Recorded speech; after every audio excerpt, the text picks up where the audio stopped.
Spider-Man Brand New Day just dropped into theaters. This movie finds Peter at the lowest we've seen him at this point. He's kind of still mourning the loss of Aunt May, and then on top of that, obviously nobody remembers who he is, except for one person. So Peter's kind of this like in shambles in this emotionally downtrodden state, and he's given everything he has to be Spider-Man. He is totally dedicated to Spider-Man at this point. And it's genuinely like helped the city a lot. Like we get this little montage at the beginning of the film where we see Spider-Man in these really cool action scenes, fighting against and taking down some of the lesser known villains from his rogues gallery in the comics.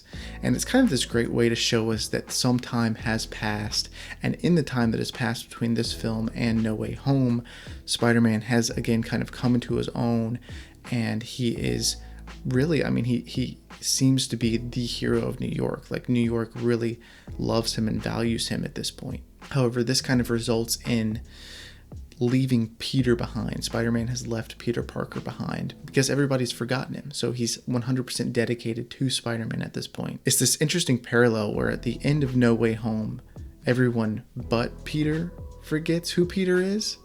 And then at the beginning of this movie, we learn that even Peter has forgotten who Peter is. And it leads to kind of like this biological reaction where Peter's arachnid DNA is starting to kind of overtake his human DNA. He's pushed himself so far that he loses control of himself and begins to succumb to the spider, essentially. And this is really the thesis of this movie to me: who we become when we lose our loved ones, and as a result, lose ourselves. And this is pretty much the exact same arc that Jean goes through, losing her mom and then her sister, which, by the way, yay, we have Jean Grey. The leaks were right. I'm super happy about that. We kind of learn that Jean really has this hole in her heart from missing her mom, from an obvious depression from her mom not loving them and abandoning them, that she's had to start to lean on her sister Sarah to kind of fill that hole. And then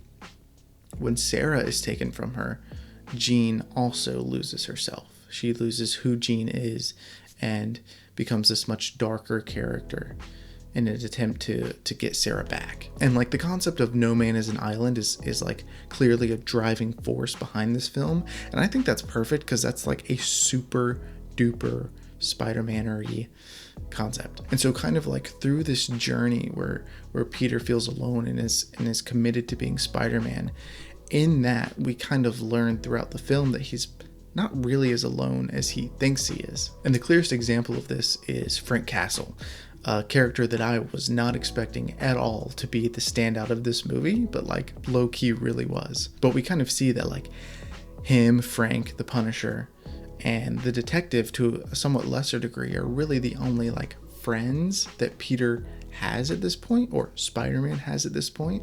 But that's kind of the point, like, right? It's they're not relationships with Peter, they're purely business relationships. They are professional working relationships with Spider-Man. But as the film goes on, that kind of changes a little bit, especially with Frank. They kind of their relationship starts to morph into something else. And obviously a good example of this where this kind of starts to happen is when Jean Grey is kind of out to get MJ, and so Peter has gone, grabbed her from her apartment, and the only place that he can think of where she's going to be safe is Frank's submarine dock area. And this kind of starts the blooming of the Punisher and or Frank and Peter's relationship, honestly, because, you know, we see towards the end of the film where Frank has accidentally shot Peter and has had to bring him to the hospital. And it just leads to this beautiful moment where Frank kind of breaks down and apologizes for shooting him.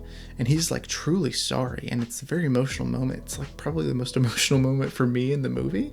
It hit me way harder than like you think it would. But at the same time, he's so amazed at the bravery of Peter in that moment for saving Jean, who at that point is still technically the villain. But you kind of see, like, in this way, Frank is really the third point in this triangle with Jean and Peter. He's also lost everyone that he cares about and has felt alone for many, many years. But kind of like what I love is that by the end of this movie, we kind of see that Peter and Frank have actually been there for each other when nobody else was and when they thought that they were alone. And paralleling that to Jean, obviously Peter is able to show her that vision with Aunt May. So we have this scene where Aunt May, who basically raised Peter as her son, is able to kind of give Jean/Peter/Jean in Peter's mind this speech about how truly special they are. And it's just this beautiful moment of realization for Jean where she discovers that she's not alone, that Peter is just like her in so many ways. And then we go back to the hospital scene that I was just talking about, where we see like kind of this true sign of friendship, where Frank has offered to basically take the Spidey costume, put it on, and like pretend to be Spider-Man out the window so that Peter can leave the hospital. And it's kind of this beautiful moment where this very rough and tumble kind of guy, he's already apologized for shooting Peter, and he's kind of broken down over it, and so it's like really emotional. And then but you see the lengths that this kind of hard, calloused man is willing to go for Peter, and it kind of just really emphasizes that like they have had each other's back, like they have not been alone because they've had each other. Even though they're both dealing with loneliness and with loss, they've kind of been able to lean on each other, to be each other's friends, or to blossom into this friendship when they didn't have anybody else. And so that allows Peter to obviously leave the hospital, and he goes out, and there's this huge crowd of people that are, waving and cheering for Spider-Man in the window. And it's this really beautiful, emotional moment where Peter is just able to fully take in how much people love him and value him as Spider-Man, and how much of a difference he's made. And that's like, for me, like a super like Tobey Maguire, Sam Raimi moment, where it's just this really good emotional moment in the film where we're really able to see the impact that Peter as Spider-Man has made. And I think this kind of like character arc triangle about loneliness and loss, but then finding some sort of solace and comfort in other people that have gone through the same thing, finding friendship in that, in a world where you thought you were alone, is kind of really the emotional core of this movie, and it's a big reason why I love it so much. And then on top of everything else awesome about this movie, the color grading and the palette were obviously phenomenal. I love that we had this kind of like bright red Spider-Man suit, kind of contrasting the kind of dark dreariness of New York. And like, speaking of like New York, Spider-Man, like so back. Like, I love just like him swinging through New York and just kind of like living in it. Like, New York was a character in this Spider-Man movie again, which is something that we've missed since Tobey and Andrew's movies. And then also the Hulk was just like so great in this movie. I love that we finally have real Hulk back. Professor Hulk just kind of wasn't for me. And I really love the fact that Hulk clearly knows who Peter is, and that like whatever magic voodoo Doctor Strange did, it somehow didn't affect the Hulk. And maybe that's because he wasn't hulked out as at the moment the spell was cast, or I don't know, but like it made a really cool like emotional moment there for a second. And can I say just like the action in that scene and the action in the whole movie, like Destin Daniel Cretton is so good at doing action, and yeah, it was just phenomenal. And I really love this version of the Hulk we got. It feels kind of like a return to form with the 2012 Avengers Hulk we got, which was like the last time that like I feel like we really got Hulk.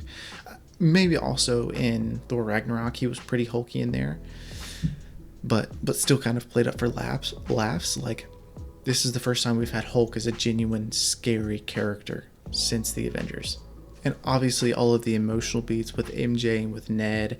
I am a sucker for a Spider-Man romance, and this movie did not disappoint. I really love the dynamic that Peter has to work through with MJ, especially when she remembers, or sorry, not when she remembers, but when she reads the note and he kind of expresses, his love for her basically, and she genuinely doesn't remember. And so it's this really heartbreaking, hard moment and you can tell that they have a long way to go, but I love that they're not shutting each other off. Like, they're clearly still friends. And then obviously she even invites him up to their apartment to hang out with Ned a little bit. And like, oh my gosh, when she draws that picture of Ned and Peter building the Legos together, like, man, like, in shambles over here. It was so good. And yeah, again, Destin Daniel Cretton, like, I literally have loved everything that he's done in the MCU. I loved Shang-Chi. I loved Wonder Man, which is not a series I expected to like, and I wasn't all that interested in it. I watched it later than when it like first premiered, and ended up loving it. And then now I love this movie. So like, I'm pretty much like locked into him. Like, whatever he does, I'm gonna be like super excited for, and I'm gonna probably watch like day one. And then obviously we can't talk about Spider-Man without like talking about the score. And Michael Giacchino again does another banger in this one. He really kind of solidified the Tom Holland Spider-Man theme in No Way Home. That it was in Far From Home and Homecoming, but it really kind of became its own emotional beat in No Way Home, and really became like a real emotional theme. And then that just kind of carried over into this movie, and like the score was so good. Anyways, thank you guys for letting me kind of ramble about loneliness and losing yourself and all of the awesome things that are in this movie. I truly really did love this movie, and it's the best live action Spider-Man for me that we've had in a really long time. And so I'm so thankful that we have this movie now, and that it's as good as it actually is. So yeah, let me know what you guys think, if you liked Spider-Man Brand New Day or if you didn't, and I hope you guys have a good one. Peace out.